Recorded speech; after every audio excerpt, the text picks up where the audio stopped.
pangat niya teacher to mga kaalis. So, be, smile na nabi sa kamera, be. Kaalis nining. Red lips niya mga kaalis. So, busy na sa bungo, ha.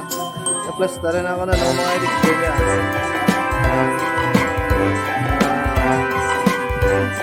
Dito dito sa Barangay Zone 4.